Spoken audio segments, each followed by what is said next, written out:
في خطبة تاريخية ولحظة تقشعر لها الأبدان، ماذا قال ريغراغي للاعبيه عقب نهاية مباراة فرنسا؟ هكذا التف وليد ريغراغي حول لاعبيه كما اعتاد واعتدنا معه بعد صافرة كل مباراة. لم تكن هناك احتفالات أو ضربات على رأس الأفوكادو كما شهدنا من قبل، ولكن الناخب الوطني قام بتجميع أبطاله عقب النكسة الأولى، وخطب فيهم خطبة الوداع التي لم يكن لها مثيل. وجه عبارات وكلمات يقشعر لها الأبدان، وأرسل رسالة لكل بطل من أبطاله. نادى على أشرف حكيمي وأخبره بما يريد الملايين قوله. نظر في عيني حكيم زياش وطالبه بشيء واحد فقط، وبالتأكيد بعد أن تتعرف على تفاصيل ما دار في تلك اللحظة في باقي المقطع سوف تتأكد بأن وليد ريغراغي مدرب يستحق الاحترام والتقدير. لحظات من المجد عاشها كل من حضر تلك الليلة في استاد البيت.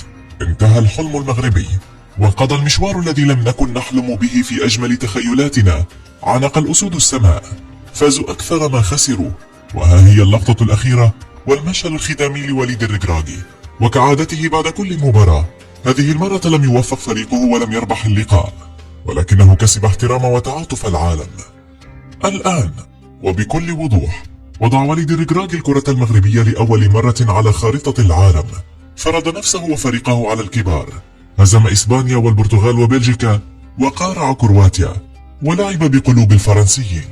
وها هو يتمم بكلمات حماسية في أرض الميدان وسط حضور أكثر من 50,000 مشجع مغربي لم يسمعها في هذا الوقت سوى اللاعبين، ولكنها فسرت وجلبناها لكم لنقول للأسود: أنتم في نظرنا كنتم أبطالا للعالم، حتى ولو لم تفوزوا باللقب، ولكن فزتم بقلوبنا وقلوب الملايين من الشعوب العربية والإفريقية. والآن سوف نعود لنعرض عليكم تفاصيل كلمة وليد ريغراغي عقب المباراة، والتي قال فيها بصوت الواثق الفخور: يا رجال، لا تبكوا، لا تبكوا، هذا طلبي منكم. والله إنكم لعبتم مباراة كبيرة، لقد فعلتم أكثر من أقصى ما يمكن إعطاؤه. بعضكم كان مصابا ولم يفكر حتى مرتين في المشاركة. أنتم رجال، وأنا فخور بكوني مدربكم يا رجال. ستفوزون بالمباراة المقبلة وتكونون على المنصة، اتفقنا؟ برافو يا رجال المغرب.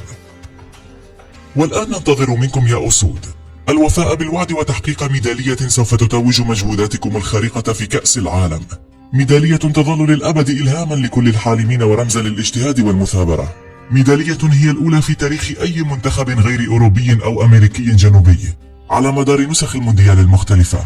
وكما أخبركم وليد، ونحن نعيدها لكم: جيبوها يا الأولاد.